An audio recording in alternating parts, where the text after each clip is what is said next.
Repacking. We've been packing Yeah. for the move. For the big ol' You understand? move. Phil is really quiet. Is he quiet to you? No. Okay. Seems His fine. volume's a lot lower than yours. It seems fine. Hi, Greg. I think he was yelling And earlier. now he just completely screwed up his levels anyway, so it doesn't I matter. backed away from there. There we go. That's See? you got to get up on the microphone. Just get it right up on it.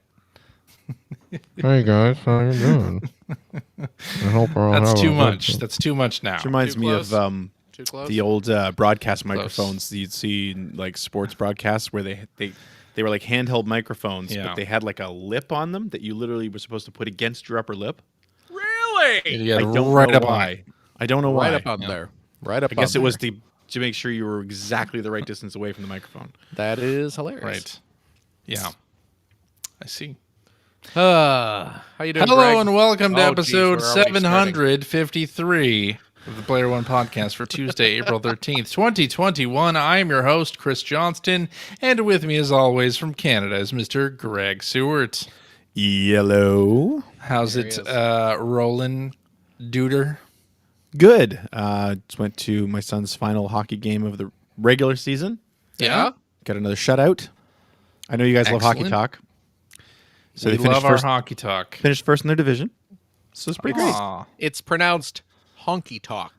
No, it's not. Honky The- tonk. You've No, just described still the not. entire podcast. Yeah. What genre is it in? Honky tonk.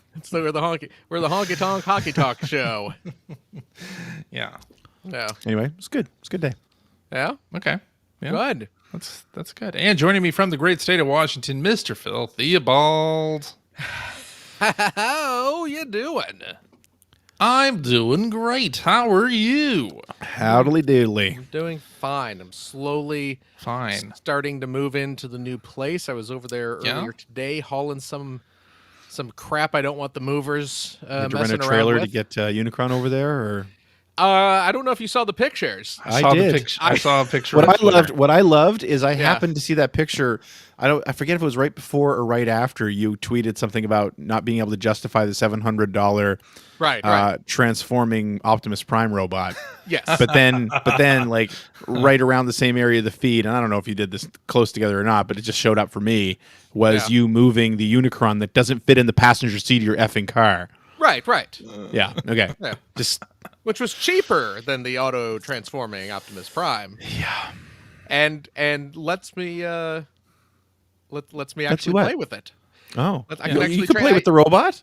You know what? That robot doesn't need me. That robot moves around and transforms on its own. It does not need But you can me. even you can I'm an accessory for the toy. You in could- that. Phil you is could- against remote controlled cars for that very same you reason. can build like Exactly. macros for the robot on the app and everything. Well, first of all, it's pronounced Macross. And That's other news, by the way, that I didn't that see. on our is app. Harmony Gold kind of relented. Yep. Okay, so first of all, Well, it wasn't Harmony Gold that relented. Yeah, I think it was Big West. It was that Big really- West who relented. Harmony Gold would never relent, would they? No. No. No. No, Uh, as years they- of they want their retreading money. the exact same They- thing over and over again has shown. They will take Macross to their To the grave. Yeah. Yep. So yes, I moved Unicron. Wait a second. Macross Picross. Why Did you? hasn't that happened? Oh, Macross Picross? Maybe it could now. What? Absolutely, we need that. Maybe it could happen. Yes. So you moved your Unicron, then you had I to get the moved- shocks in your car replaced. Yes. It was the back of the car was just dragging, just sparks shooting the whole trip over there. If you go to my Twitter account, if you do not follow me on Twitter, and why wouldn't you? It's just great. Chock a block of Yeah. At transforming Whimsical robots. Phil, you can see pictures of Unicron shoved into my car. I had to put him in the passenger seat. I had to drop the seat back all the way down, and I had to cram it in. And boy, I really had to. Yeah, it was like floating above the seat. It was a time. Well, you know what it was? It was resting on the gear shift. Jesus Christ. You know, I had to actually in order to Seems get it unsafe. out of park into reverse, I had to kind of. You're like wedge it constantly up telling a little Unicron bit. to move. Like, will Yeah, I you was- move? Huh? Yeah. You move. And I had to kind of lift the entire box up and just kind of wedge my hand in there as best I could, shift it into reverse, and then he was resting on the gear shift the whole time. So I did that, and then and then later in the week, Hasbro announced that big $700 remote control Optimus Prime, which I have to say, everybody wanted to make sure that I knew about this toy. Can you blame them though? Phil, I I mean, blame come on. them. You've kind of set yourself up as that guy. You did. You did. This is your fault. So many people sending me tweets. Just, have you seen this? Did you notice this? Did you hear about this? And you know what? I appreciate it. I thank you, everyone. But you're going to say something mean anyway. Thinking of me. But you know what? We all know I'm a big Transformers nerd. If you know about it, chances are I probably know about it too. Wow. That's what? I mean, come on. That's a diss on our listeners right there. You think I don't? No, I'm eternally grateful. I'm delighted that everyone. I'm was eternally thinking of grateful, me. but stop it. You're bothering me. Yeah. Come on, man. Of course I know. Of course I saw. If Hasbro's doing some big, you know what? deal in To the Transformers people, toys, Phil's the people listening. who keep sending me Robotech news. Yeah. Please continue, because I don't know it, because I don't follow it that closely. Yeah. So I really appreciate it. I appreciate our absolutely fans do. and the people who feel the need to reach out and tell me things like that. I absolutely do follow Transformers news. Of course I do. But you know what? Yeah, but everyone was very excited. I think it was less they wanted to tell me about it and more they just wanted to be like, you better get this, Phil. You need to buy it. I did not buy it, and it sold out. So Yeah. I am not going to be getting it. So Shock of You're shocks, safe. something You're you could safe. buy online in limited quantities, sold out I know. immediately. Your bank account is safe. it does look fantastic, though. It looks like a super. Oh, it's cool very toy, cool. But yeah, I would never buy it, but it's very cool. no. I'll watch all the videos people post of it, but I will not actually buy it. There was a Macross a statue, I guess you would call it. Okay. Ages ago, it cost thousands of dollars. Like, Oh, there's yeah. no way that I could ever have afforded it anyway. But I definitely it lights up and everything. Like, it doesn't really? transform, but it's just. I think the Macross, or the SDF one for Robotech viewers, is one of the coolest transforming robots in the history of transforming robots. It's pretty yeah. great. It's got aircraft carriers for arms. Yeah. Come on. So anyway, I saw this and like, I would just. If I was like stupid rich, absolutely I would have bought that thing. Yeah. But it was out of reach of any irrational means. So. Yeah. But it was pretty. I stared at it a lot. Watched a lot of videos about it. Yeah. Yeah. That Macross news is real good because now we can get the Macross series that never actually came to the U.S. Yeah. officially. We can get Macross Yeah. 0, Macross 7, like all of those titles that we never got. And I think that Come to was. the West. I think the deal also meant that Big West who might one of the groups Yeah. involved, because there's a few of them that were talking about blocking the potential live action Macross film in Japan. Yeah. So There's a live action Macross. apparently there's one in the works. Oh wow. Yeah. Okay. Apparently, but there's been one in the works for a long time. A long time. So, okay. and I Very think this long is time. one of the things that was holding it up. Ah, Yeah. okay. Yeah. Exciting news. Yeah. Hey, listen, For sure. one thing that I want to do real quick, Uh-huh. and this is not exciting news, unfortunately, it's sad news, but I did want to just call it out. There was a former Sega producer who actually has helped me on Generation 16 a couple of times, Michael Latham, who unfortunately I believe he was in an accident this past week no. and has passed away. He's like 51 years old, which is frightening to think of because we're all so close to that age too. But I just wanted to say, that I was really sorry to hear that news. Michael, I reached out to him for it. He actually helped me. He was the producer on Tongue of the Fat Man. Oh really? Yeah. Oh man. But, more importantly, he was also the producer behind Eternal Champions Oh, for okay. Sega. He was a Sega producer. Okay. But anyway, I reached out to him out of the blue one time, and he immediately turned around and helped me out. Answered all my questions, offered to, put me in touch with some other people, and reached out multiple times after that to ask how things were going. Super nice guy, and I was very saddened to hear about his passing earlier this week. So just wanted to, offer my condolences through the show as well and say, Yeah. I mean, unfortunately, we lost a good one. Yeah, That's So too bad. yeah, That sucks. yeah. Well, let's talk about some other video game news, shall we? Hopefully happier. Happier than Hopefully that. happier. Yeah, really. Yes. E3 is coming back as a digital event this summer. And contrary to rumors, it will be free. There's no paid access to it. So, Okay. Do you think they just floated that to see what the idea no, of having to pay I'm for sure that access? was in their plan, but Right. I'm sure it got shot down right. before it leaked out publicly. But so they have confirmed partners like Nintendo, Xbox, Capcom, Konami, Ubisoft, Take-Two Interactive, Warner Brothers Games, and Koch Media. Is that Coke how you Media. say that? I don't know. Anyway, So so, no Sony. No Sony. Right. Yeah, and Konami. What are Konami? Remember when Konami was the show. reason to go to E3? Yes. The I do remember that. semi-yearly Metal Gear.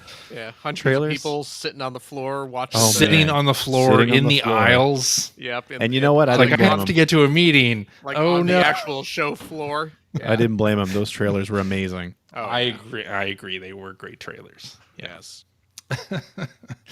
So it's back June 12th through June 15th. Okay.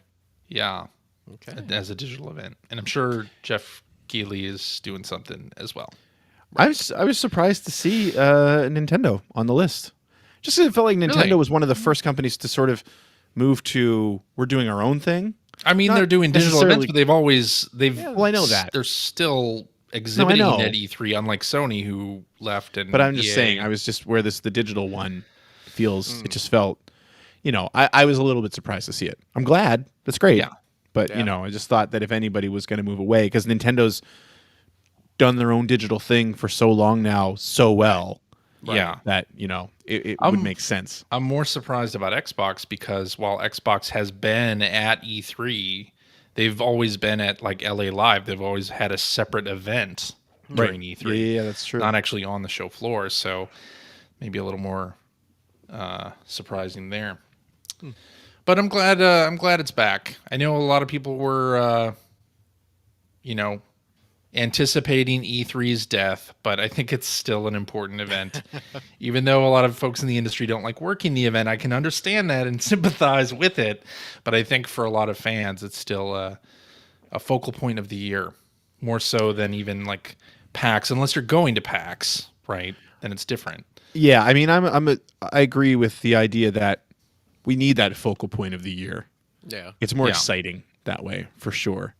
But it also needed to evolve. So I completely this agree. year's a good year for it to happen. And we'll see what happens in 2022 when they're back to a live event, which they announced will be in person again. So It's There you still go. so weird that E3 slowly just kind of over the years turned from being a trade show into being just like a big kind of almost consumer yeah, centric event. They so heavily marketed attendance at those Yeah. things. You just knew that it was going to get that way eventually. Yeah. Yeah. Like I can't imagine companies going to E3 to actually do like, business. Like Business. like well, there is business that happens at E3. It just doesn't Oh, yeah. happen so much Business. on the show floor anymore. right. It's just off it's the just JW Marriott. seems so weird, like GameStop suits going there and determining how many copies of whatever. A game Right. they can afford No. at this point. Yeah, I mean, is that even what CES is even anymore? Like, I'm not sure. I don't know. I haven't paid attention to CES since E3 became a thing. So Oh, well, I mean, CES is still big for tech news for sure. right. But I don't know about like buyers determining Yeah. how many Yeah. HD TVs they're going to order for the next year. I don't know Yeah. if that's a thing. Yeah. Yeah. Oh, But man. anyway, E3's back and that's great. Yeah. Love to hear it, honestly.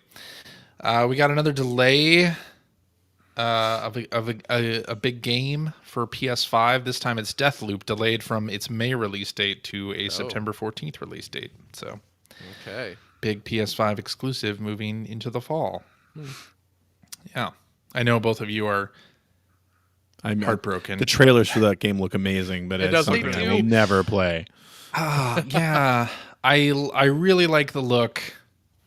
I'm not sure if I'll end up getting it. I might just wait for it to appear on Game Pass Yeah. eventually. I see you don't have this on our news outline, CJ. Go ahead and please contribute, Phil. Phil's about to fix some news. Yeah. It's broken. Phil's going to fix it. What's going on with this Last of Us thing? They're doing a remake of the first Well, game? actually, that is on was the part- outline. That is on the outline. That's Is it part on the of outline? Where's it at? You gotta click Jason- the links, bro. Oh, that's in Jason Jason Schreier's Schreier. PlayStation expose. Oh, okay. Well, never mind then. That's the link. Expose. Okay. Expose. Yeah, and we'll talk about it. Let's talk about that. You want to talk about it now? I Or don't. in a minute? I don't Phil care. hasn't read it, but yeah. Yeah. Phil has one detail from it, and he's I know. by golly, he's going to talk about it. I've read that headline. Yeah, I've read that headline that they're doing a remake of the first Last of Us. well, that's like one tidbit from the story. That is like, but yeah, absolutely not the point of the story, but Oh, that's really? that's sort of not. what broke the news, I think. Okay. Well, Yeah. Well, we'll talk about that in a second. First Please of do. all, I want to talk about the PS5 exclusive Abandoned, which apparently people thought was a Hideo Kojima thing because of its appearance on the PlayStation YouTube channel, and it's very odd. It's a very odd teaser trailer. Mm-hmm. I don't think it looks very good, but the fact that it was maybe on maybe, there and maybe, it's a maybe PS5 thing, maybe that's why people were thinking it's a Kojima game. maybe that's why. Wow. Yeah. I watched the trailer and I was like, Oh, this is what people thought was a Kojima thing. Uh. Like, I can't. It's very, very strange. But anyway, the developers of that title had to change their website and basically deny the rumor that Kojima was working pretty with funny. them because people thought Get out in from front the of that. trailer. Yeah. Because of its the odd phrasing on the YouTube description. Anyway, That was got kind of the- the way that Metal Gear Solid 5 was first. I mean, yeah, it kind Teased. of fits his MO a little yeah, bit, you know. right? But apparently not. And the rumor is the Kojima Productions is working with Xbox on something. They're negotiating some kind of deal. There was that Xbox live chat where one of the Koji Pro robots was in the background of Phil Spencer's shot. So that is So a Phil rumor that Spencer's he's- shelf is basically Reggie's lapel pin now, right? That's Yeah, pretty much. Yeah. So look out for that. Could be interesting though. And Sure. then we have here's what would be amazing is if somehow Xbox has gotten Kojima to work with Konami again on some kind of Metal Gear Solid 1 I don't see that ever thing happening. for Xbox, just as Metal Gear Solid 1 goes off of the PlayStation Store because PS3 and Vita and PSP stuff is going away. I think that'd be cool. That's Anyway, never happening. You know no, what'd it's be probably even never cooler? happening. Macross Picross. Oh Cross man, Cross. I've already That would pre-ordered it. absolutely be cooler. I call it GameStop just to say like, just create a P in your database. Just create it in your database. I need to Yeah. pre-order it. Yeah. $200, sure. Yeah, somebody call up Dennis Dyack. Make Twin Snakes for Xbox. All right. Did you guys see the trailer for the Streets of Rage 4 Mr. X DLC? Yeah. Yeah. I Yeah. did not What- watch this. No. So this is free DLC, right? I they think say it's that? paid. Some Oh, of the features boo. are free, but there's a paid component for it, I believe, because you have to Really? wish list they want you to wish list the DLC on Steam, so I assume it's paid. Okay. Ah, okay.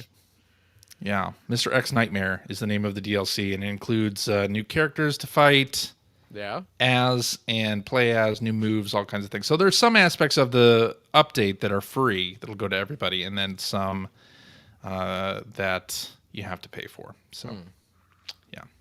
That's cool. Okay. I mean, I like Streets of Rage 4. I Yeah, gotta And go it looks back like you and can use. Looks like you finish can that. kill people with a Marlin now. So Yeah, new weapons. they're Yeah, really, there's a really, Marlin. really making that a big deal. So Yeah. So, oh wait, they got like a swordfish Yeah. marlin.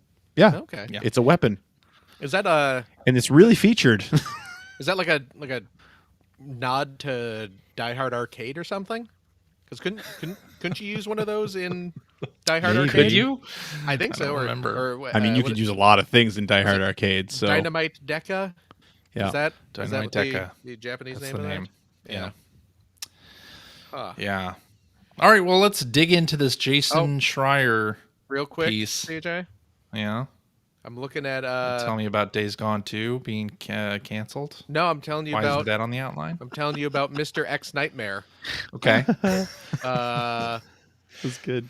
You can add it to your wish list. I'm looking at it on Steam now. You can add it to your wish list, but there's no price attached to it. No price. Okay. So- but I assume Whether that's being added, I assume it's paid. Because the YouTube description says that there'll be a separate free update alongside Oh, the DLC. okay, So this sounds like it's paid. Okay. Yeah. All right. Well, let's dig into Jason Schreier's PlayStation expose. Which the headline is Sony's obsession with blockbusters is stirring unrest within PlayStation Empire. Yes. And I'm not sure the headline is really paid off by the text itself. And this is sort of a running thing. Uh-oh. This has happened a couple times with Bloomberg reports, but some of the big headlines out of here were that Sony's working on a Last of Us remake for PlayStation 5, and that Sony Bend wanted to do a sequel to Days Gone, but that got rejected, and instead Bend is working on something else. And also there's an Uncharted 1 remake Oh, really? happening. Well, yeah, eventually, possibly. I don't think it said that it was happening. Corroborated by other people that is Oh, still was it? being worked Okay. on elsewhere. Yeah, so I read the article. I'm glad I did. I wasn't going to. I was clicking around. It's like, oh, I don't know if I'm going to read this, but it was actually our former co-host Mike who posted a tweet yesterday where he just said, he didn't even cite this article, but he just said, if you've got an axe to grind, Jason Schreier's waiting. And it's like, I read this article. It's like, yeah, boy, that is absolutely true. So Phil, and for anybody who's listening who hasn't read the article, it really tries hard. Well, I mean, the headline itself, right, Yeah. is very misleading. But it really tries hard to victimize a group of developers, of about 30 developers, who got together. So they were internal developers of Sony, different Sony groups, who got together because they wanted to become a team. They wanted to become one of the internal dev teams. Yeah. And they figured the way to do that was to do a remake of a game, of an existing Sony game. And at first they were thinking about doing Uncharted, but Uncharted would have been really expensive because that's quite old at this point. They want to do a PS5 remake of Uncharted 1. Yeah. But it's quite old at this point, so it would take a lot of work. So then they decided to do a Last of Us remake because that would be less work. And I guess they put together a demo and got some of it working. And the long and short of it is that eventually Sony never really got on board with it. And eventually, when they decided it is a good idea, they also decided it made more sense for Naughty Dog to handle it. Yeah. So the crux of the article is these guys got together, never really had blessing from Sony. The thing they tried to create, they didn't get to keep. And that's the point of the article? Yes, although in the middle of that article, they talk about how Dreams is a missed opportunity to become Sony's Roblox. Yeah. And I was like, what? What? Like, Roblox has been around for a long time, and also the creation tools are a very small portion of why kids like Roblox. I mean, there's a lot of pieces of Roblox that have been created with them, but I don't know. Sure. That was a stretch. That was a real- very and it's big stretch. completely out of nowhere. A very big stretch. Although I do wonder what the hell Media Molecule is going to be doing following up Dreams. I mean, one of the things they call out in this, because you did talk about the Days Gone people and how Days Gone 2 never got greenlit, because even though it was profitable, I don't know if it was profitable enough. That's not what the story says. The story also says that it met mixed reviews. So Sony decided that it wasn't worth greenlighting a sequel. And one of the points of the story is that a lot of these internal teams end up supporting other teams, especially if they get behind. But that happens at everywhere. Every big publisher. Yeah, like go talk to Ubisoft. Go watch the credits of any Ubisoft game. Like there's EA just game. multiple studios, or EA, like even any AAA game. A lot of companies bring in studios that are not owned by them to help finish other games or finish aspects of other games. There are a lot of studios out there that exist just to do that. Exactly. Yes, that is a thing. So I read the article, and based on the headline, I think it's an interesting conversation to have, because Sony has completely, like we talked about them shutting down Japan Studio, is that the name of it? Yes. A few weeks ago. I think there's definitely an interesting conversation to have there about how Sony is focusing purely on big budget AAA games. But do we know that is the case from that seems what to be the article lays out? Well, that's what I'm saying, what the article lays out, it's like, well, they canceled an Uncharted remake and The Last of Us remake, or they took it away from the smaller team. Does that really sell the headline that I'm saying it doesn't. I'm saying it doesn't. But what I'm saying is the headline got me to thinking that I think that's a very interesting conversation to have. Yes. Because that is with what other Sony's supporting trending evidence to. But yeah, like talk about, like, bring in some experts to tell me both sides of like why it's a good idea that they're going AAA only and why it's a bad idea that they're closing down boutique studios like Japan Studio. Right? But instead it's not. He really tries to wrap it around this level of this team of 30 who were never really a team, who were never given a project, were somehow mistreated.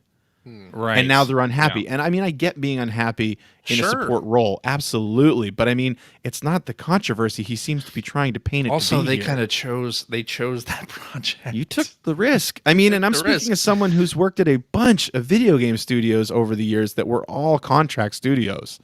Man, for the dozen games I've shipped in my career, there's at least 3 dozen that we put together demos for that never went anywhere. Yeah. There's at least 10 times we had contracts where they were taken away because the studio decided to change its mind. Like that's just normal. That's the way the video game industry works. For better or worse. Do you think this headline is playing upon a sort of insecurity at the moment because of a software drought in PlayStation in general, because we are waiting for these larger titles? Maybe, but I mean, like I said, I think there's a conversation to have there over the and the COVID pandemic obviously has. We just talked about. There's another game that's been delayed, right, until September. Whether that's because of COVID or not, the point is that a few times we've had AAA games being delayed.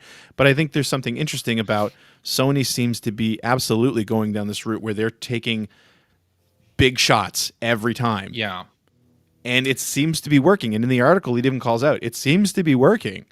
But it's like, if you think that's a bad idea, then I would love to hear evidence-based reasons why you think that's a bad idea. That's an interesting conversation to have, But it's not. It's just like, well, these people were mistreated. And it's like, well, no, they're unhappy with their jobs. You could ask Yves Guillemot or something like, is Ubisoft just focused on blockbusters? I mean, and it would be kind of a silly conversation because, of course, a big publisher is going to want huge hits, right? I mean, yeah, both those, like EA and Ubisoft have both in the past put together like labels for small games. Yeah, but they're still blockbusters. And it's funny, like reading this, then I went and looked up Naughty Dog. Yeah, like, because part of it seems to be like how unjust it is that the Last of Us remake was greenlit, but it was given to Naughty Dog to do. It's like, but they're the creators of that, and then there's a whole and now they're bringing in where some of this team were added, but they're bringing in people who actually worked on The Last of Us, and now they're worried that they're going to have too big a say. Of course they're going to have too big a say. They're the creators of the game. Like, Yep. and just looking up revenue, like Naughty Dog pulls in like $100 million a year. Yeah. Of course they're going to take care of that studio. Like, come on, guys. It doesn't. It's just such a nothing burger of an article. It's trying so hard to stir up outrage, and it just fails completely. The only outrage is that the article exists, as far as I'm concerned. But I mean, I think there is a conversation, like you said, there's a conversation to be had, and I do think there are a lot of PlayStation fans that feel like in the last couple weeks, there's been a lot of bad news surrounding Sony. There's the closure of Japan Studio. Sure. There's MLB The Show landing on Xbox, Game Pass day one. Like there's been a lot of things to just kind of question. And then when you see this headline, if you don't read the article, it could be a bit of a confirmation bias. Like, oh, well, maybe Sony is on a downward swing. sure. When I'm not sure that's the case. Certainly they have strengthened, I think, their indie team. Shuhei Yoshida is heading up their indie outreach currently, and at least from like the state of plays that they've done on that, it seems like that is going in a good direction. And you have games like Destruction All Stars and Returnal that don't seem like huge blockbusters that are still coming out. Like, I just don't know that the headline here is correct. And No, as it's others not. have pointed out, Sean Layden has said very similar things in the past, where they were going to focus on large blockbuster Right. single player games. Like, And I mean, at one point in the article, they talk about sort of the corporate restructuring, and I'm trying to go back and find the name of the. Oh, there we go. So Sony was going through a management shuffle, and the new boss wasn't impressed. Herman Hulst, who was the former head of Guerrilla Games, was named head of PlayStation's Worldwide Studios in 2019, and he thought the remake project was too expensive. Well, that's going to happen. yeah, I mean, that's business. I really support when Jason does exposés on studios that are maybe not treating their employees right. yes, I think that's important. Absolutely. I think it's important to have that stuff out there. But it feels like he tried to turn this into that. And it's just not the Unsuccessfully. case. Plus, I also feel bad for this Mike. Is it Mike Mumbauer? Michael Yes. Mumbauer, who is the one who was heading up this group of 30 devs that didn't get this thing. He declined to comment for the article, but his name he's is name just checked. littered throughout it. He's name checked all the time in here. I don't know. That's good on not him good for your trying resume. something. If you were trying to get a job at another Sony studio or like, Yeah, I mean, Can't good be on him for good. trying to do something about it. Like Sure. trying to do Yeah. something like this, but it doesn't work Yeah. all the time, especially in a creative industry like this. That's right. Here's the other question that came up from this article. The Last of Us came out in 2013. Last of Us Remastered came out on PS4 in 2014. Do we need a remake of the original Last of Us? And Greg, you're shaking your head. I mean, I think it would be great to see some of the like graphical upgrades that they did with the second one in the first one, and some of the accessibility upgrades that they did for the second one to be, retroactively put in the first one.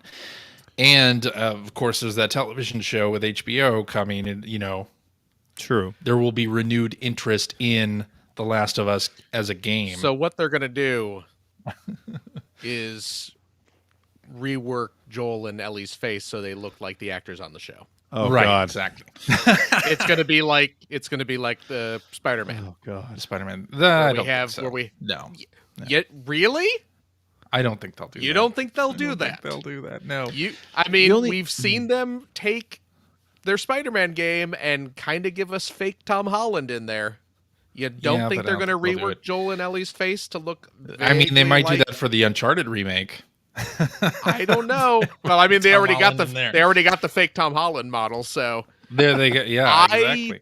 I would not be surprised in the slightest if Joel and Ellie suddenly look slightly different. They look like a weird middle ground maybe. between Yeah. the game and the actors. I don't know. I don't know if they should or not. I'm down with them not doing it just because it reminds me so much of the the first year of the PlayStation 4, Yeah. where we were getting remakes of games that had come out a year before. I realize Well, The Last of that's Us true. is 8 years old, 8 years old, but Yeah. either way. I mean, whatever. Go ahead and do it. Remaking the first Uncharted is maybe a little more interesting. That would be more interesting because that game is quite old at this point. It's quite dated. Yeah. I'd be down Yeah, with take that. out some of the gyro control stuff. No, you don't want to Walking do over any. You don't want to mossy do logs. some. Yeah. No, yeah, get rid of that. No, just take that stuff out. Yeah. Yeah. All right. Should we get into what you've been playing? No, sure. I think it's about time for that. So, Phil, yeah. after you're done coughing, Sorry. tell us about the Coffee. games that you have been playing.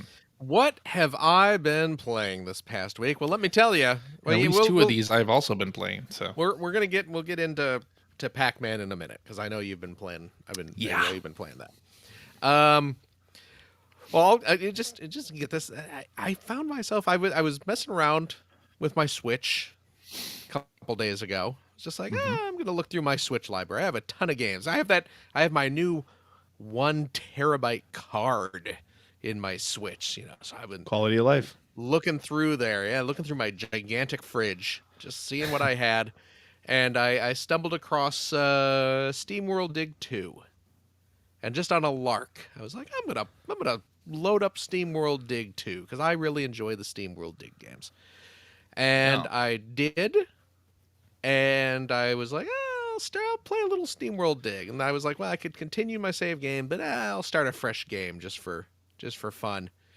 And now it's like 10 hours in, and I suddenly got sucked into playing Steam World Dig again. it's a fantastic game. Man, I love the Steam World Dig games, and 2 is such an improvement over the first one, which was already excellent. So, having a blast playing through that game again. Just a fun, comfortable little game. But you know what I did after our discussions last week regarding Apple Arcade? Heard of it? And CJ, I believe you were saying that there might be a free trial. They might have kind of reactivated the free month trial. Turns out they did, at least on my account. I could go in and it says, Redeem a free trial. If I you couldn't sign do it up, for some reason. if you sign up, we'll give you a month free. So I did the free month, and downloaded Taiko no Tatsujin Pop Tap Beat, and I downloaded Clap Hands Golf, of course, and I downloaded a couple of the other games that were on there. Like there's like that Star Trek gotcha game that it's not gotcha anymore because it's on arcade. And I downloaded what's the RPG with the Fantasian with the real background, like the photorealistic backgrounds. I downloaded that, which I haven't tried it yet, but yeah, I played a little Taiko no Tatsujin, which is great. Yeah, it's a Taiko game. Yeah. And yeah, I played a little Clap Hands Golf, which is very fun. You're absolutely. Clap Hands Golf is super fun. Not that I doubted that. Not that I had any fear of Clap Hands Golf not being fun, because everybody's golf. Everybody's golf. Yeah. Everybody's golf. Mina no golf. Is that the Japanese name? Yes. Yeah. The Hot Shots Golf. Those are always fantastic. They're always great games, and this is also a great game. And you know what? I was kind of poo-pooing the idea of having the 3-hole gameplay, the little bite-size game. But you know what? In practice, I liked it. But also, as you rank up, you unlock 6-hole golf. Oh, do you really? Yeah, you unlock more man. to play at one time. It's like I always say, more holes, more fun. I've never heard you say that. Really? No. But I wasn't one of your roommates, so I don't know. So I think the quote is double the holes, double the fun. That was what you... Double the pleasure, babe, triple the fun. Right. But But yeah, it's really good. But so you can unlock a 6-hole mode. You can, as yeah. you Rank progress. 3 Okay. unlocks Okay. that. I don't know what rank I am right now. I just played a few holes. I unlocked a couple characters. Yep. I unlocked what was it? I unlocked one dude. He looks kind of like a Smurf or something. Yes. And you know what I'm talking about, like the first I know guy who you you're unlock, talking about, yeah. he kind of looks like a Smurf, right? Okay. Yeah. Yeah, I don't know. It's just like his facial features. He's got kind of a Smurf shaped head, and then I unlocked the blonde lady who was like the first boss character Right. you Yeah. fight. Yeah. So, but I yeah, have 2 more apart from those that I unlocked. Okay. So Okay. Very nice. it's good. It's Yeah. It's a really fun game. Yeah. I did. You know, you start off with 4 characters, and That's right. The kind of generic young boy character kind of looks like the main character from Big Hero 6, the Disney Okay. movie. Yeah. And then there's the girl who kind of looks like Violet from The Incredibles. Yep. Yeah. And then you got a nerd The and nerd. then like a little girl. Yeah. Like a yeah, young, yeah. you know, like a 6-year-old or something. It's got like a that. unicorns t-shirt on. Yeah. But yeah, no, it's a fun game. I'm delighted. is. I don't know if I'm going to bother continuing my subscription to Right. Apple But Arcade. remember, when you cancel, you basically don't get the full month. If you hit Oh, I cancel, know, it I just know. takes everything away. I Yeah. know. Okay. Just Although- making sure. No, I Just know. making sure. I'm aware. Because otherwise, people might sign up for that free trial and then cancel, and then Yes, don't realize you they've- actually cancel on if you are not wanting to pay for that extra month. Yeah, make sure you time it so you cancel like the day before they charge you for the next Yeah. because I got to do this because I've got to play that RPG. yeah, it looks neat. Plantation. Yeah. It is good. How long is it? Do we know? I've heard it's only like 10 to 15 hours. Done. So Oh, okay, it's not bad. Long. That's Particularly. not So, bad. yeah. Yeah, but yeah, no, it's neat. It's neat. But yeah, I don't play games on my phone or Neither do iPad I. enough to justify I don't either. the expense. But I mean, you don't either. But you'll still give Apple the money to do it. I get it. Well, it's part of a bundle. Yeah. Plus, they gave me $5. They gave me $5 back because of Apple TV Plus is free until June, so I get Oh, is like that right? $5 a month from Apple back. Okay, So it's okay. like okay. Okay. Have you watched anything on Apple TV Plus? Yes, Ted Lasso. Okay. Have you watched anything else on Apple TV Plus? I've watched Did you watch the morning show? one episode of the morning show, one or That two was really episodes of the good. morning show, which I thought was okay. Yeah. And I want to watch For All Mankind because Yeah, it looks good. That I'm curious about. This is where I was trying to lead you into that to see if you had Yeah. watched that. 'Cause that I looks haven't, but I'm interesting. very interested in it. Yeah, I'm curious to see that show. So Yeah. so I may have to. Do they have a free? Have a month trial of Apple that. They do. Oh, do they If- really? Okay. I think they do. But if you've not watched Ted Lasso, watch that first. 'cause Oh, it's really? so good. Okay. Yeah, Okay. Yeah, it's I've good. heard it's very good. So, but I have not watched it myself. But the other big thing I was playing this week is, of course, the new Nintendo Switch Battle Royale game. Now that Mario 35 is gone, they Mario needed is a new- missing. a new- Yeah. Oh my god. That was the name. That was the name of the old game, and now it's true. There you go. that. Now he's missing. All right. Precedent was set. No, we needed a new battle royale game to Tetris 99 wasn't enough. Tetris Super Mario 99. 35, move over. Mario 35 was not very good though. It really wasn't. I played it a little bit, but not much. It's It not was very good for like it was good to experience it the first few times. Just to say, oh, this is kind of neat. Are we admitting Then you that realize Nintendo that- was right to pull that from a service? I after I a won't miss while? it. Yeah. Mario is not suited for battle royale style. It was an gameplay. interesting I'm sorry. idea. It was I'm an sorry. interesting idea. Tetris. I absolutely adore Tetris 99. I absolutely adore Super Mario Brothers. Yeah. but It didn't quite work. it didn't. It did not work. But whatever. You know what does but work? What does work is Pac-Man 99. Heck Just yeah, it just works. came out. Pac-Man 99. You and 98 other people playing a game of Pac-Man. There are weird, tiny little phantom ghosts scattered Ghost throughout phantoms? the maze. Yes. Seems like Not scattered throughout the maze. They're always on the Well, sides. they're all, yeah, I mean, they're on the sides. They're Yeah. on the sides of the maze. They're always in the same location. But if you eat them, if you run over these little phantom ghost spirits, that it adds you create a ghost trail Yeah, akin to those found in the Pac-Man Championship games. that's right. And then when you get the power pellet, you eat the ghost trail, and then you send garbage blocks, for lack of a better term, over to other players. But what these garbage blocks are kind of phantom Pac-Men that Yeah, there are two You'll- kinds. so there are some kinds that are stationary, right? Some that are stationary. I think they do move though. Do They they just slow eventually you move? down. Yeah, Yeah. if you hit if you hit them, they slow you down for a moment as you pass through them. Yeah. And then there are some that kind of actively red. chase you. Yeah, the red ones are The red ones, if they touch you, you're dead.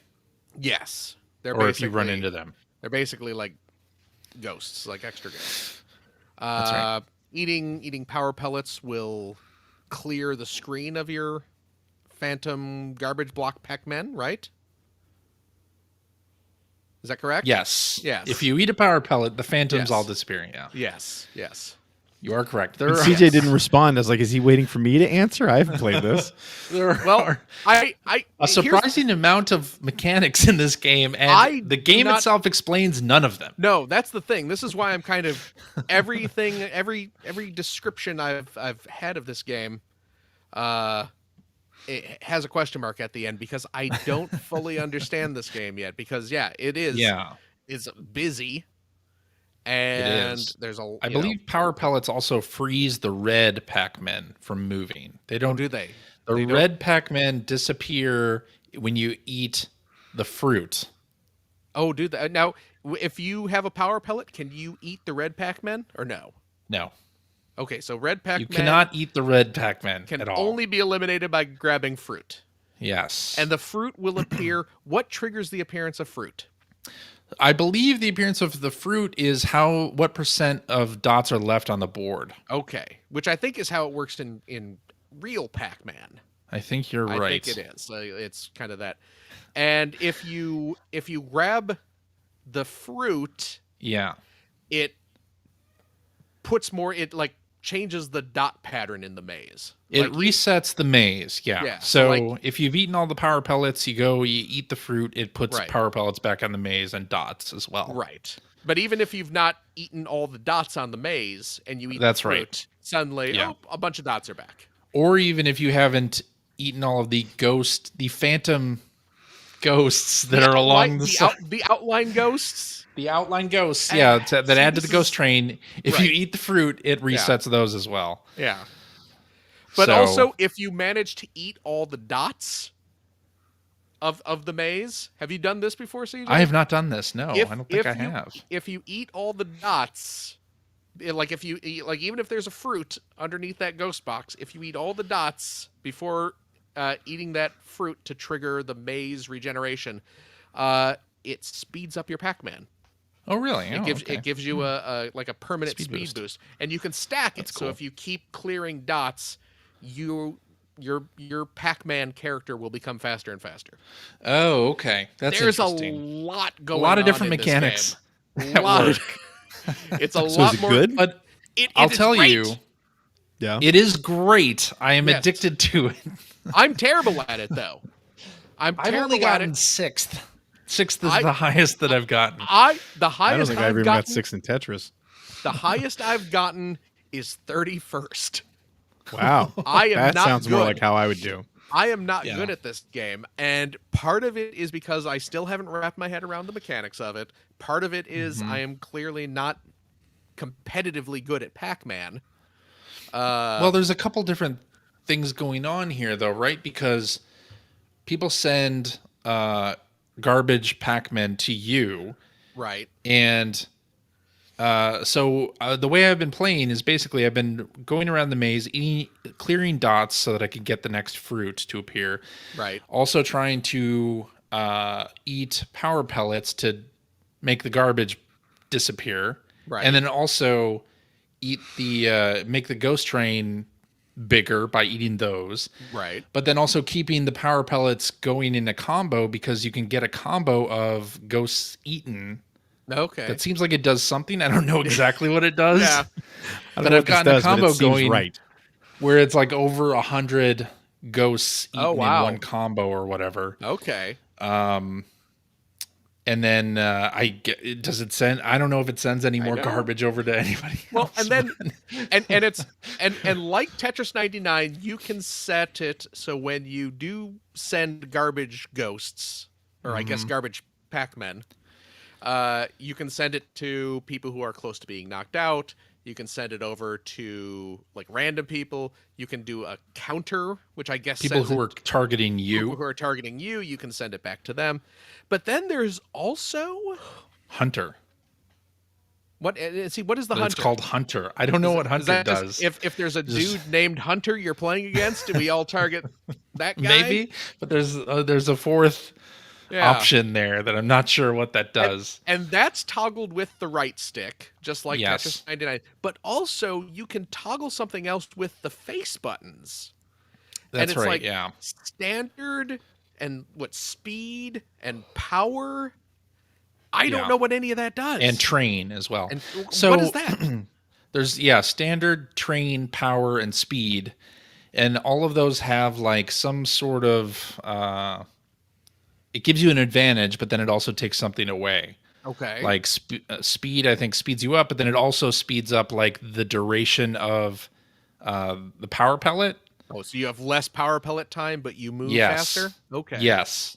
And you Okay. know what your power pellet time is, because in the center of the board where the ghost house is, Yes. there's a little gauge, a circular Yes, gauge that dial, drains. Yes. And I think those things affect.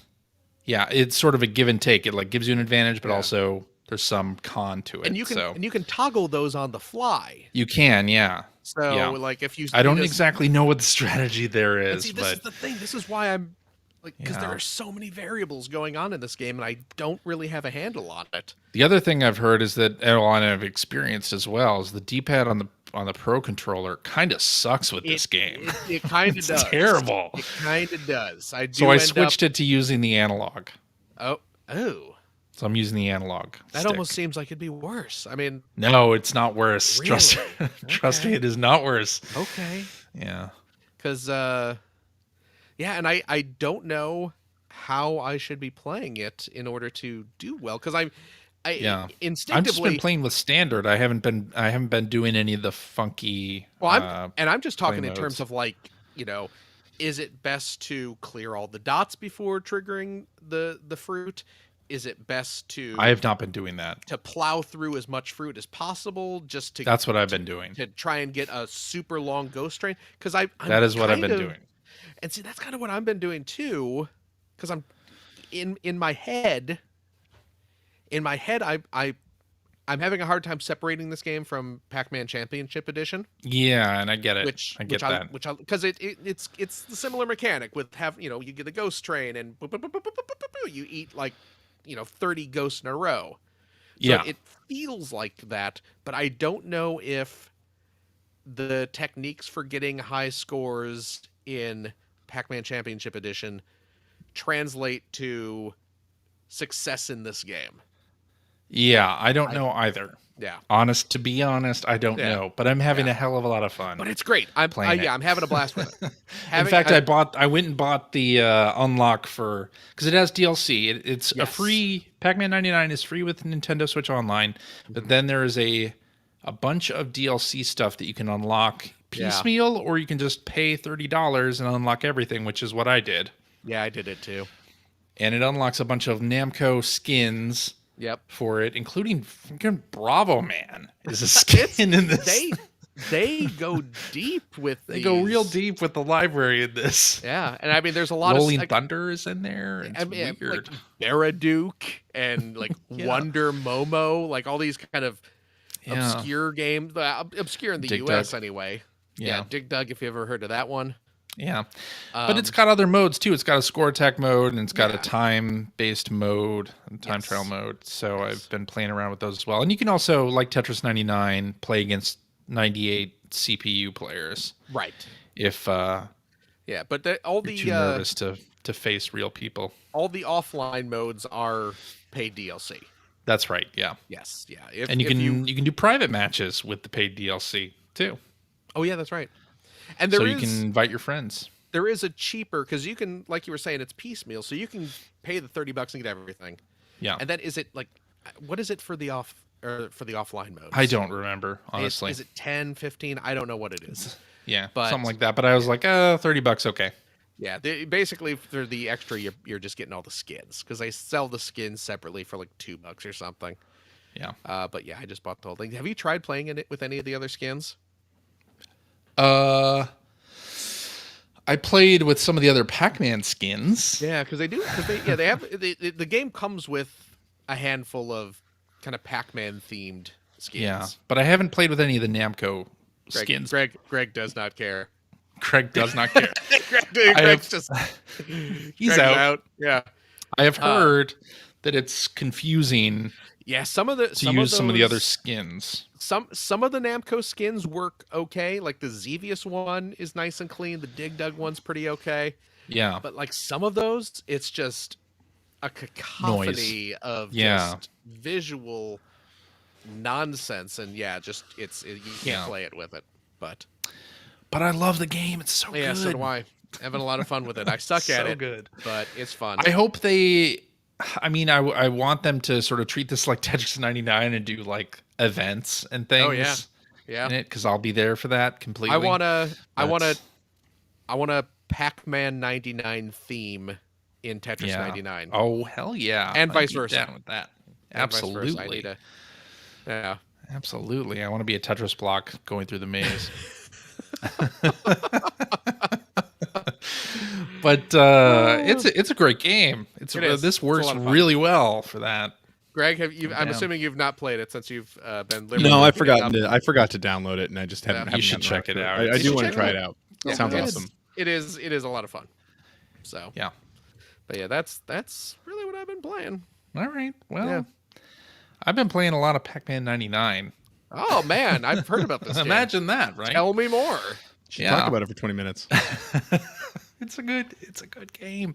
It is. But I've also been playing a bunch of Monster Hunter Rise, and this week I finished the final monster, the quote unquote final story monster oh, in the game. So the one that's on the cover, like the big new monster.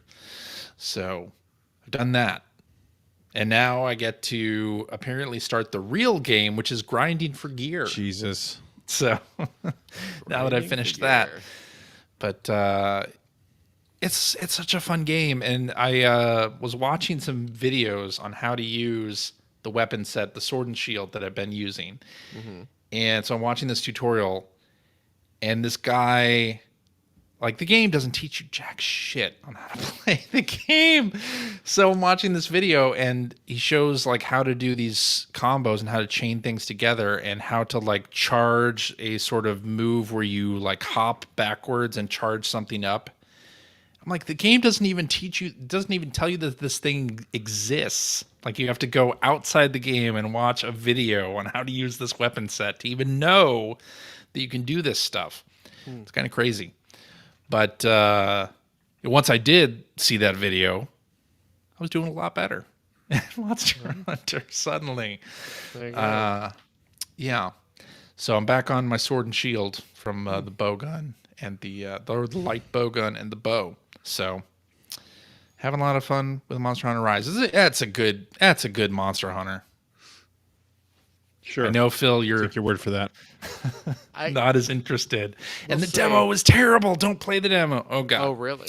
yeah. Really? Don't play the demo. Okay, I haven't played the demo, but Yeah. Don't- Gaijin Hunter, who's a Monster Hunter YouTuber, was a guest on 84 Play, and he was talking about they were talking about how the tutorial in the game, or how the game teaches you nothing, or like gives you more information on something than you need, like at the time. It gives you like 6 pages of text when you only really needed the one right now, and the other things are like for later.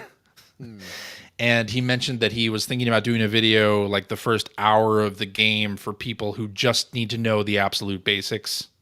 Like basically revise the tutorial in the game. And I messaged him on Twitter. I was like, if you do that video, I have several people that I can send that to, because this game seems like they botched the tutorial completely, and it needs an easier on-ramp for new folk. So I think you'd like it. I like it anyway. Really, so that's what I've been want playing. to like it. It's like I've said, it seems like something I'd really enjoy. It does. But it does. Yeesh, Yeah. it is a hurdle getting into it. Yeah. So. Yeah. All right, Greg. Hi. What about you, sir? Now that we're done with our Pac-Man feeding frenzy. Well, I played more Final Fantasy VII Remake. Really enjoying that a lot. I'm probably 12 or 13 hours into it at this point.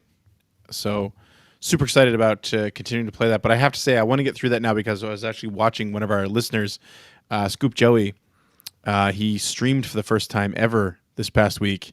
Oh. He was streaming a Yakuza Like a Dragon. Yeah. Oh my God, I have to play that game. Yeah. I don't know if you guys have ever watched like 5 minutes of that game, but it is. Yeah. It's like they brainstormed ideas for that game while just high out of their minds, wrote everything on a whiteboard, and just decided, you know what, we're just going to do it all. Yeah. Like the summons are nuts. Yeah. Everything about that game is nuts. I love it. Well, you know, It part of looks it so came cool. out of an April Fool's joke that they did. Well, hey, it was worth it. People So reacted so well to it, they were like, okay, let's do that.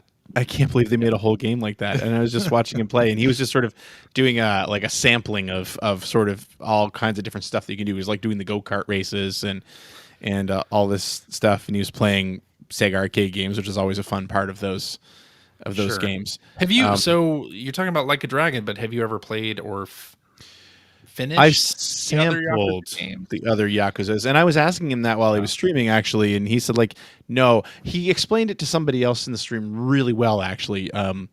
Scoop Joe is a pretty smart guy, and he said, like, it follows the Yakuza storyline sort of politically, Yeah. but so there's like some nuance you're not going to get in the story, but you don't need to have played the previous games to play this game. Okay. Yeah. It's pretty standalone. Although, man, So, Yakuza games are all fantastic. oh, they're all great, Yeah. but this is just batshit insane. Nice. Like it just looks so cool. So anyway, I need to play that. I picked it up for the PS4, Mhm. and I've been because aren't they doing like a free PS5 update for that game? I don't think it's free. I don't know. Really. Yeah, I don't know. I don't Ah. think it's free. There is a PS5 version. I don't think the upgrade's free. Yeah, I think Oh, it's really? maybe it's along the same lines as Final Fantasy VII Xbox, Remake. Xbox, yes. Oh, really? PlayStation, I don't think so. Really? But either How much way, you- I'm how much you gotta I'm pay definitely for gonna it? pick that up after this one. I'm not sure. Okay. The other That's game though that I have been playing this week, I'm surprised neither of you tried it because it was free for PlayStation Plus members, fine. Yeah. which is Oddworld did. Soulstorm. I did try it. Oh, did you? You just I didn't put it on tried the your first list. level. I didn't put it on. Yeah, I only tried the first level. So, I'm a big Oddworld fan. Always have been. Like a Dragon can be upgraded for your charge. you Boom! go. There it There is. it is. There it is. Is we only misinformed for a few minutes. For a Yeah. few and then we minutes. corrected. okay. Anyway, so yeah, Yes. so I'm a big Oddworld fan from what 97, I think, when the first game came out. Right. I've been here for the quintology that they promised way back in 1997 Yeah. of the 5 games that I think they've done 3. I don't know if Stranger's Wrath counts as part of the 5 or not. But anyway, so Soulstorm is a remake of Abe's Exodus, which was a spin-off of Abe's Odyssey, which was the first game. It's the sequel, right? Yes, it's the sequel, but it's not part of the original. It's not part of the 5-game plan. Yeah, they that 5-game whatever that. Well, I find it kind of irritating just because they created such a great world, and I would love to. Apparently, they clearly had some vision for what this was. Yes. Yeah. And I just, but they're back to making remakes. Abe's Exodus is it's Abe's Odyssey. The sequel is Abe's Exodus. Right. Yes, and then there's some big phony baloney. Oh, that's going to be a quintology, and there will be 17 games in our quintology because we keep faking stuff. No, they marketed that right before Abe's Odyssey even came out. Oh, I know. That Yeah, was I they did. That was the Oddworld people saying that. Anyway. Yeah. So anyway, I'm a big fan. A big fan of that world. And so Soulstorm came out. This is a remake. It plays pretty well, I have to say. It really plays well. It's still the Prince of Persia gameplay style, which is one of the reasons I like it. I think that works. I think that's the reason why the Odyssey and Exodus have actually aged really well. They're pretty low resolution, which, and they're so movie heavy that can be an issue, but the gameplay has aged really well.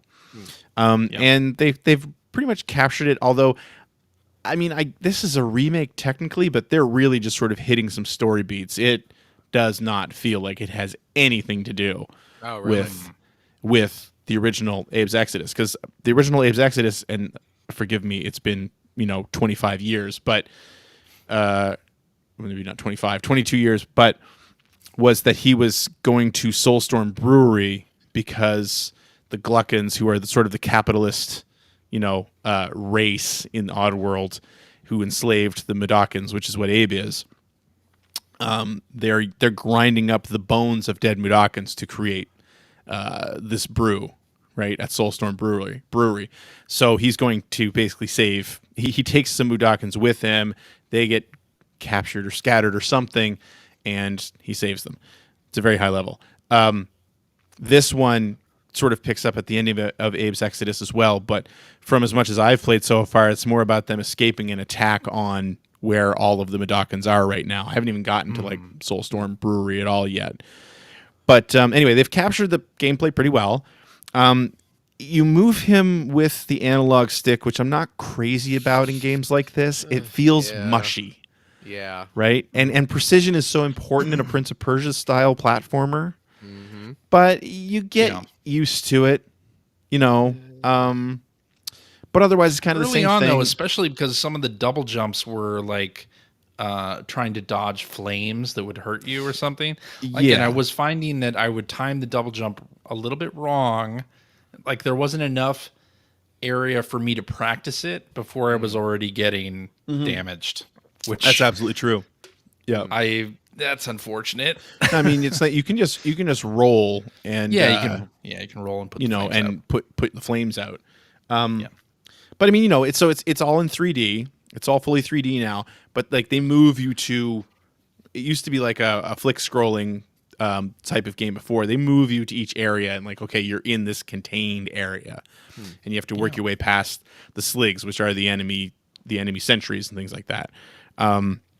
And, you have to be, if you're too loud, they hear you, so they get alert. They have different alert levels and that sort of thing. And you can sneak by them and you can chant to take over their bodies, which is an old Abe's Exodus and Odyssey command. But one of the things they've added here is what CJ was talking about, which is the fire. So you keep picking up vials of water that can put out fire, obviously, and you keep picking up vials of brew, which are flammable. So that's one of the ways to actually attack the sligs is if they walk near... I think they just call them campfires. There's just fires in the background. You can throw a bottle of brew, and if they're near enough to fire, you'll actually catch them on fire. And that's another way to take them out. So it adds a bit of, and you can also burn down wooden areas to get through them and that sort of thing. So that's sort of that's the addition I've seen to what Abe's Exodus was over 20 years ago. And it works really well. But I kind of, like I say, controlling it with The analog stick feels a little mushy, and I don't like the way that you have to switch between water and brew. There's it's like a quick select menu that pops up, but it would be nice if they were just mapped to buttons. I just assume there's more stuff that's going to be unlocked later. I think there is. Because they bring up a wheel, and it wouldn't make sense to have a wheel. The wheel's with just only in two two parts options. right now. Yeah, exactly. Right. So, but more. I think what I'm saying is that kind of worries me that there's going to be more to it. I'm not sure that I'm excited about that, but I assume. The other thing that I will say about it, though, and this was like my first impression, and this sounds weird because if anyone who's ever played the the Oddworld games, it's pretty heavy subject matter. You know, it's dealing with slavery and hunting animals to extinction and capitalism run wild and, you know, like all this sort of thing, right? But at the same time, it's always had like this really goofy slapstick humor element to it. Like for as many times as you're looking at the Gluckins talking about, well, we've hunted these two different animals to extinction, so let's just start using the slaves as meat, which is extremely dark. Yeah. You've got a fart joke, right? As well, right? And very immature. it's like, what's that? It's very immature. Yeah, it is very immature, actually. Yeah. And you know, like when Abe's escaping, like Rupture Farms in the first game, like when he leaves, he falls down a cliff, and it's very like Looney Tunes where he bonks his head, and he's, you know, it's slapstick. Right. And Exodus was the same way. In Soulstorm, that's all gone. Oh, really? It's all gone. Like, I mean, I think you can still fart, but it's like it's still using all of the darkness, but it's extremely serious. Like when I was watching the intro, I couldn't help but think, like, I feel like I'm watching a cartoonified version of like something you would see in Call of Duty. It's just really serious. Like the tonal shift is for anyone who's played previous games is quite jarring, really. And I never played the remake of Odyssey, which I forget what it's called. It was a few years back. Right. New and Tasty. I never played New and Tasty, so I actually tweeted like, did they do this in New and Tasty? Like, did I just miss the tonal shift of the series somewhere? Yeah. And like, no, if anything, New and Tasty was actually more slapstick than like back in '97. So it's like I say, it's a weird. It's not a. It is a complaint. It's a weird complaint because again, they deal with very dark subject matter in these games. But boy, they just decided to take all the lightheartedness out of it completely. So, yeah. But either way, I mean, it plays really well, you know, and for free, you can't really go wrong. Yeah. Exactly. But yeah, it's different. It's different. All right. That's pretty much what I've been playing. Well, then I think it's time for tweets. Tweet-a-diddle-dee, oh, tweet-a-diddle-dee, tweet, tweet, tweet, tweet. All right, let's do this one from hacker alias Gasp Ocean, who says, "What's the most delicious looking power up in gaming?" Oh. I'm gonna say it's the Monster Hunter World food that you are served in that before hunts. That was maybe some of the most delicious food I've seen in I don't know. A lot of the stuff you could make in Breath of the Wild looked pretty nice. That's also true. Madokans. Wow. Scrab pies. Oh, they're good. Or in Pikmin 3, the huge strawberries. I don't know. Oh, actually, yeah. Road turkey and Final Fight always look pretty good. You know what? I have to say, the Streets of Rage apples. Oh yeah, They're very red and delicious. Something about the coloring of and the size too, Streets of Rage comparatively to the apples, characters. I don't like red apples though. all red apples. Like red delicious type. Well, the red really delicious. deep red apples. Red delicious apples are garbage. Yeah, they're gross. Yeah, Red. There are many like Fuji. They're apples. almost as bad as Granny Smith apples. Oh yeah, Fuji apples. Fantastic. those are good. Fuji apples Yeah. are good. Yeah. Fantastic. What is it? There's a new breed of apple. Completely off track. I forget the name of it, but there is some new breed of apple that they've come out. My boy and I recently. like Golden Delicious. Oh really? Oh, they're good. I'm gonna look this up because these These new The apples. Honeycrisp is are- good too. Oh, Honeycrisp. Sorry, that's what I was thinking of. That's the one Those he are really good. likes. Yeah. Yeah.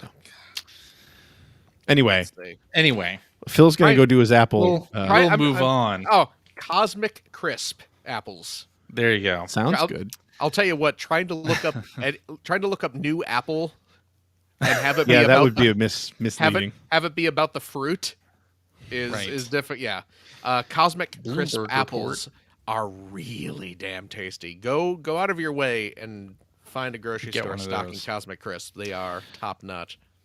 But All anyway. right. Let's do this one from hacker alias Kulafia, who says, I recently discovered there was a whole subgenre of seriously bizarre 90s PC adventure games and had my eyes opened to games like Drowned God and Gadget.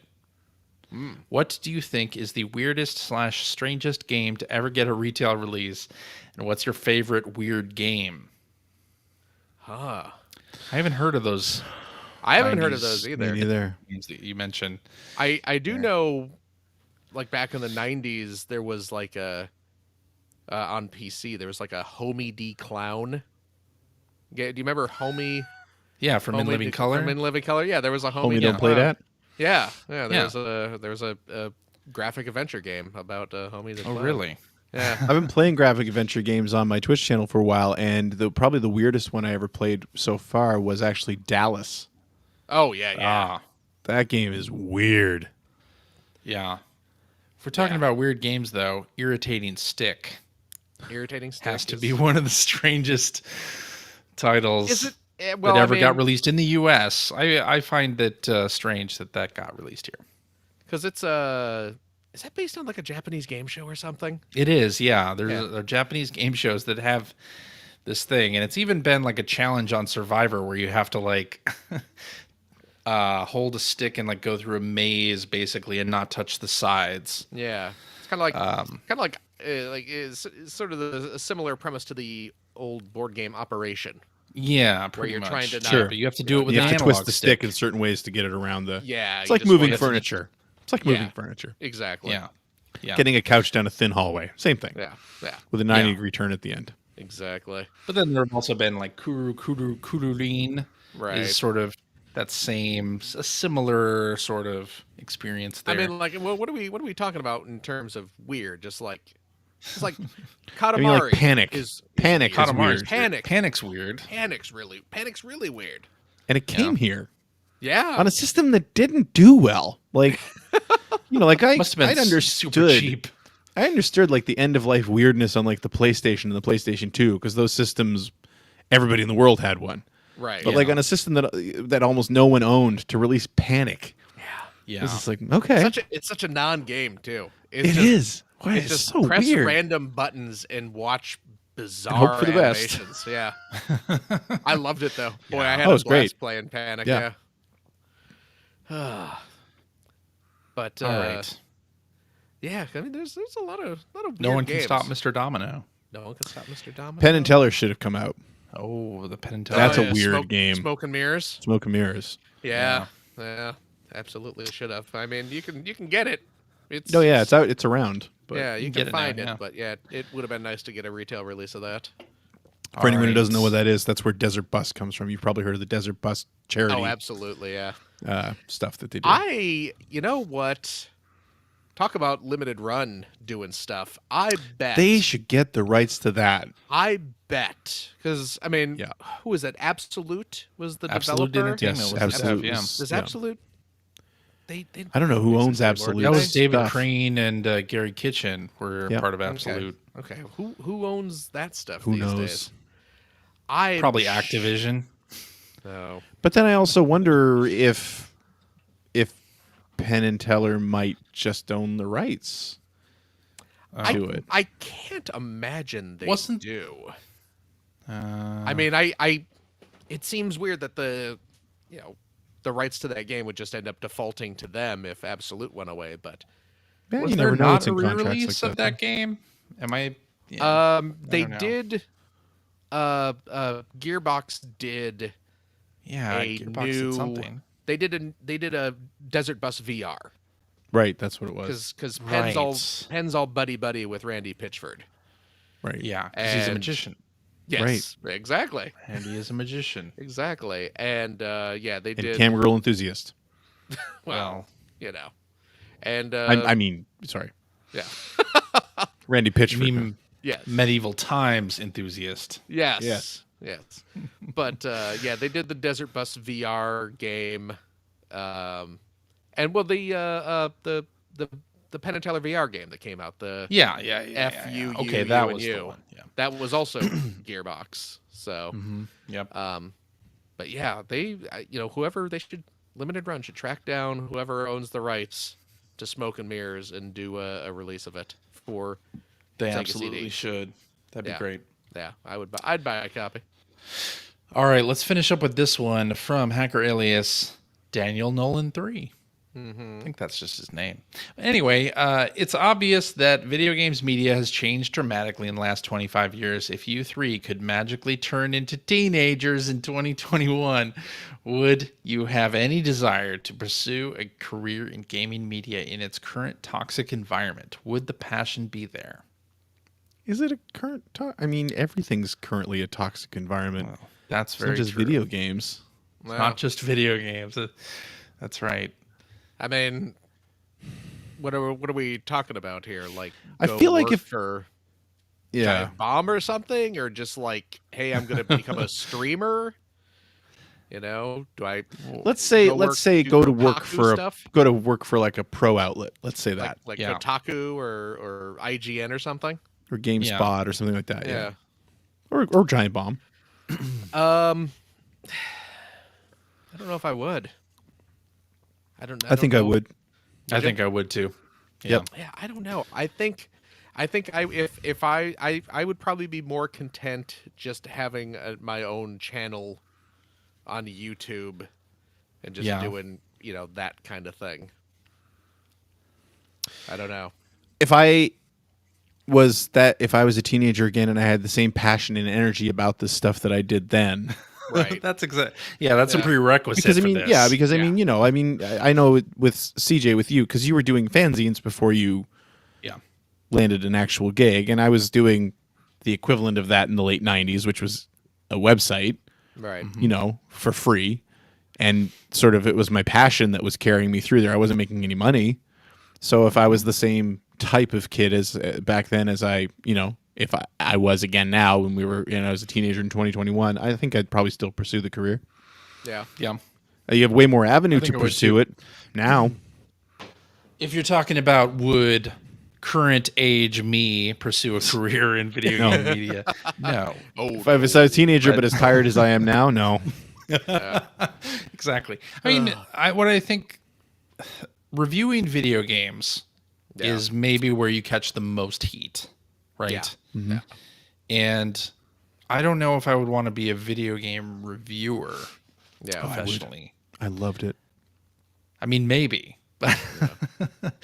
What I find interesting now are the freelancers who take over particular beats, right? Because there's a lot of stuff to cover in gaming now, like with so many different subcultures of, Fortnite and the Blizzard stuff and like Sea of Thieves and Rocket League and, any service game really. Like you could really specialize Yeah. in what you write about. So I would That's true. probably end up doing something like that where I'd select a service game and just, try to go Yeah, with that. I don't know that the toxic culture would be the bigger issue. I think it would be more of that, really, because back when I was a teenager, when we were teenagers, if you wanted to cover games, it was pretty straightforward. Yeah. You had one or two outlets, one or two ways to do it, and like your ultimate goal was more to do with a print job than, although the internet was coming up, you know what I Yeah. mean? Console and PC games were a lot easier to cover then because you weren't Yeah. seeing games that were services, and Yeah. you didn't have tons of indie games. But You even know- then, like when we started doing a lot of coverage on games in EGM that were post release, was really kind of out of wanting to continue the conversation and talk about games that our readers were playing. Like we would Sure. do stuff in the I tips loved that we section did that. and strategies of games that we had already reviewed months ago, but we were still writing about them and still talking about strategies and like Halo what was the- and Smash Brothers. We did that and- with Gran Turismo 3 as well. yeah. What was the name of and this series that we were running? We did Afterthoughts. Afterthoughts, that's what it was. in news, where we would basically loved it. interview the creators after the game came out and after people had already played it or seen the ending. And to me, like that was some of the best stuff we did, because like when you're previewing a game, you're mostly just, it's marketing for the game. Like sometimes you can't ask the tough questions or you won't get an answer to the tough questions. Whereas some of those interviews that we did post-release, you got like some really interesting answers to that stuff. I remember, because I was one of the first ones we did was for Gran Turismo 3, and that was my beat on EGM. And I went to New York to interview Kazunori Yamauchi about the launch. I was actually there for the New York launch of the game in North America, and to do our first. I think it was the first Afterthoughts we did.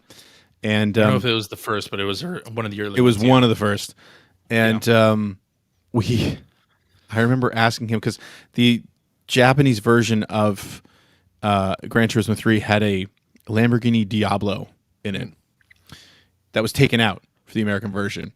And I asked him about that at dinner. Was where we did the interview, and the entire mood changed. The whole room, everyone went quiet. He turned away, and he wasn't like a jerk or anything. Like, he was actually a very nice guy.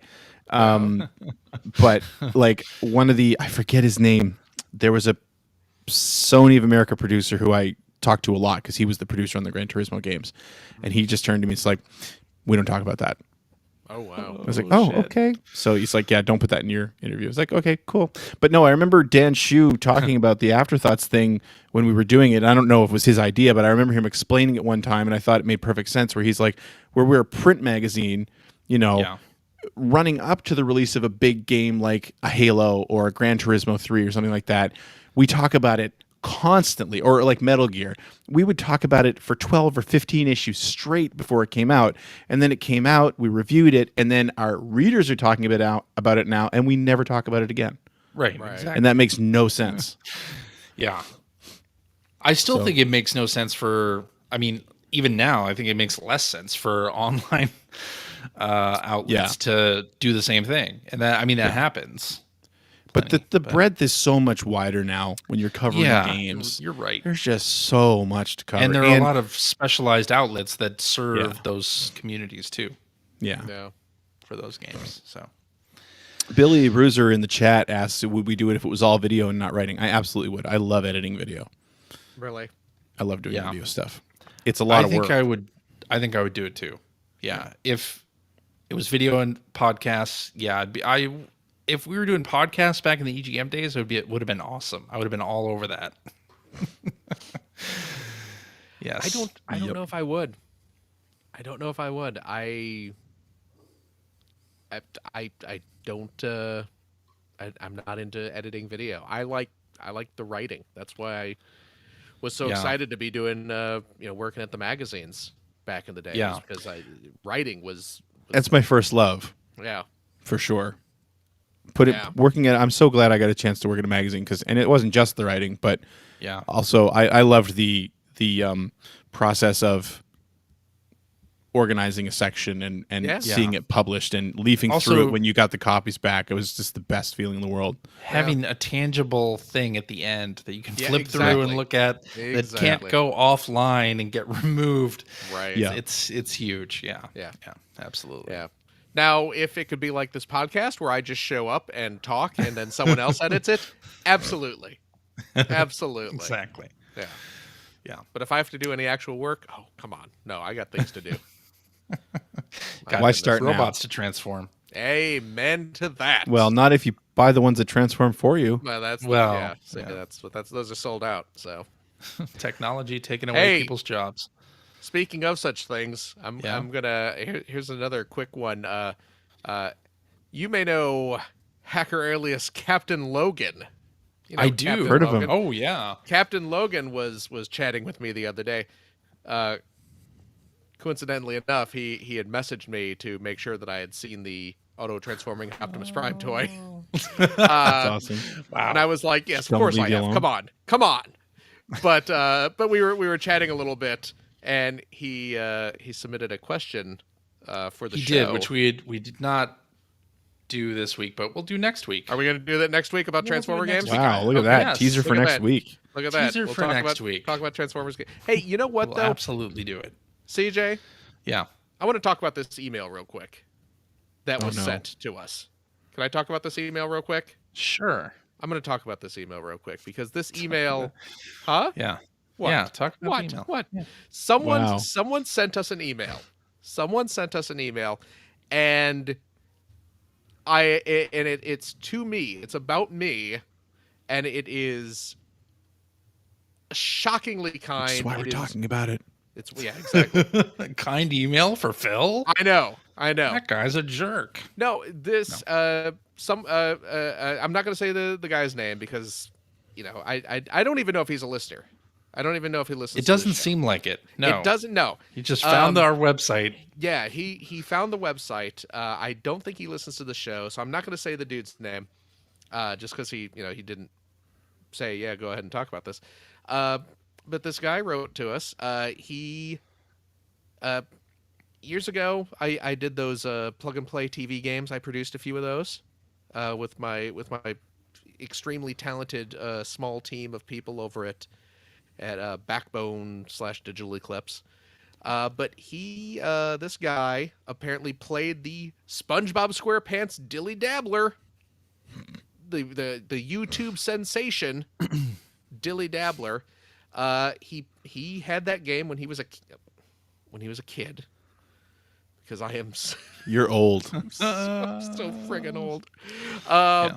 But he talked about he played this game. And I'm assuming what happened was he just Did an internet search. yeah the game. He remembered. Oh man, I remember playing this game when I was a kid. And he did an internet search, found a little blog post that I put up on the Player One website like a decade ago. Yeah. And I just talk about this is what it was like making it, from my memory. But he's like, I found your article. You wrote this article ages ago talking about your game. My mom still has my SpongeBob game, and I played it so much that I eventually broke it because I played it so much. And then he says, "I'm Trying to get a free copy. I know, right?" And I'm like, dude, I had to eBay my own copy. Go get your own. But I'm reading the email here. He says, I am now in my early years into a career in embedded software. I cannot express how meaningful it was for me to reconnect with this small slice of childhood in a new way. I relate to the challenges you faced that I now face today in my projects, and at the same time, I remember playing it as a user. It is a profound experience and a rare privilege to be beside myself in this way. I hope, and this is where I'm just like, come on, dude. I hope that late in my career, I can say that my impact was even a small slice of yours. Which, first of all, giving me way too much credit in the game industry. Right. I also love this, though. He starts the email. I'm sure you get a lot of mail because of your long and highly successful career. So I'll keep this email. That is very sweet of you, my new best friend. That is very kind of you. That is overly generous. I am not at all. I have had zero impact on this industry, but I am. That's not true. I am I don't think that's humbled. true. I am humbled and touched that even in a small way, I was able to be a part of this guy's childhood and his career, and it was sweet. It brought a little tear to my eye. Yeah. It was very nice to see. So That is a very nice email. yeah, it was very, very nice. And like I was saying, this guy's probably never going to hear this. I hope he does, though. Maybe we should email this guy and say, hey, listen to this part of this episode. I'm editing all this out. No! That was great. I'm seeing in the chat now. Phil, you did have an impact. I bought Mighty Number 9. I mean, to be fair, Phil, you've had an impact Yeah. multiple times. I mean, Yeah. Game Now doesn't exist anymore. That's Nintendo true. Power doesn't exist Nintendo anymore. Power's gone. GameSpy doesn't exist anymore. You know, Yeah. You've call me shut the down a Grim lot of Reaper. places. the Grim Reaper of this industry. And again, I want to stress that I had zero involvement in the development of Mighty Number 9. There you go. I was just like the community manager for the Kickstarter campaign. I did not control any scheduling. All right. I wonder if the Vita version of that's still coming out. Alrighty, and that is our show for this week. Thank you very much for listening. If you have a question for us, would like to comment on something you heard, you can direct that to @P1Podcast on the Twitters, or you can go to our internet website at player1podcast.com. There you'll find our contact information. You'll find blog entries about Sega CD stuff from Mr. Greg Stewart when he has time to write them, and you will also find new episodes of Generation 16 as they are published. New one is so close. So close There you go. to being done.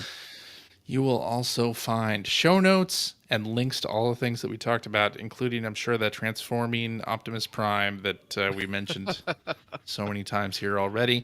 You will also find a link to our Discord server where you can chat about video games and this episode and all sorts of things with us and our other listeners. If you would like to subscribe to the Player One Podcast, you can do so by visiting player1podcast.com or by just loading up your favorite podcast listening app. We're also on Stitcher Radio. We're on Spotify. You can like us on Facebook. You can watch video archives of our show on the YouTubes, .com/P1 Podcast, or you can watch us broadcast live most weeks all over the internet. We're on the YouTubes, we're on the Twitters, the Facebooks, the Twitch.televisions. Follow our Twitter account, which is at P1 Podcast, to find out when we're doing our next live broadcast. Typically, it's 5:30 specific time, Sunday evenings. So please join us, won't you? And if you like what you've heard, and how could you, you can head over to patreon.com/P1 Podcast. Throw a few shekels our way. You guys weren't quick enough to get me that Transforming Optimus Prime. So I don't know. Maybe they'll do a second run and I can get it out of that. But I guess what we'll do with all that That's Patreon Phil. money. Let's you and I start a publishing company called Second Run Games. Oh, let's absolutely do it. No limited run. This is a second Unlimited run. Yeah. Second Unlimited run. Oh, I like that. Unlimited run. What would we publish, Greg? I don't know. Robotic Optimus Primes. Perfect. Maybe we can get smoke and mirrors out there. There you go. There you go. There's our See? first product. There it is.